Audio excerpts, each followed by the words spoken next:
he basically have different loans.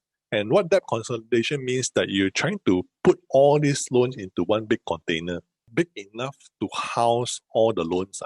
So when we put it all together into this container, we basically lengthen the tenure or the term of the loan. But generally, most people think that, are you crazy? You lengthen the term of the loan, basically you're paying more interest, correct? But eventually, this is a concept that everybody should know. In terms of interest, right? Sometimes interest is something, because we cannot see it, hence that's why it's very hard to manage it. So there's this term called a reducing balance interest, and there's a fixed rate interest.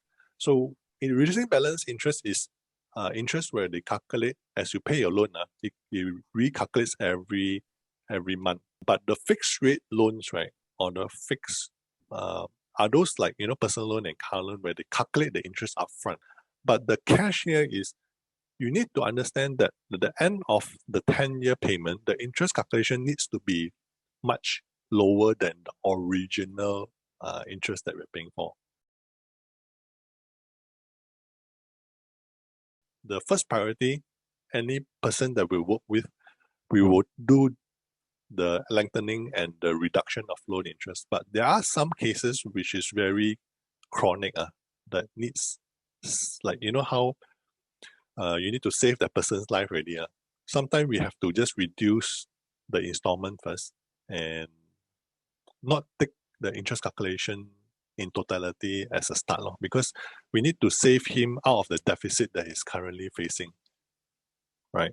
It's a case-to-case basis. But in all goodness, we want, the ideal situation is to really reduce the installment, lengthen the term, and also reduce the interest. That is the ideal situation here. This is trying to give you an objective view that, hey, I've got a problem.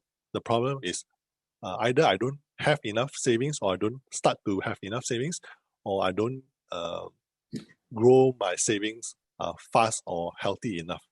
That's essentially what we're trying to drive here. That's the first step. As compared to this person, right, you can see his total asset is 2.6, his total liability is 773, and his current net worth is 1.8. He's only expected, based on his income and age, only 882,000. So his percentage is above 100%, which is 208. And this guy is actually growing his assets very well. But of course, are all rich people or wealthy people free from financial problems? No. It's just that their problems are different, right? This guy will be asking a question like, how do I earn more but paying less tax?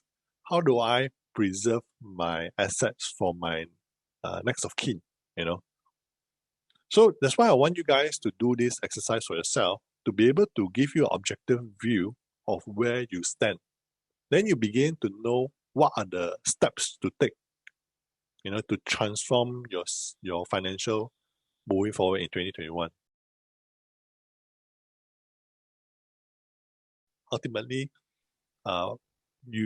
we still want to invite all of you to go through the proper financial education, because when throughout this question about having the resolve that specific problem, right? If you don't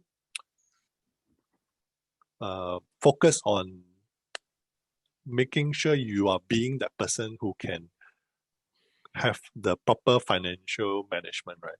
Eventually, the problem will come back again, right? So that's why we will putting a lot of effort in the education part, because we want to make sure that, hey, you are good at doing it already. Then we solve the problem. Then you are okay. Then you're happy,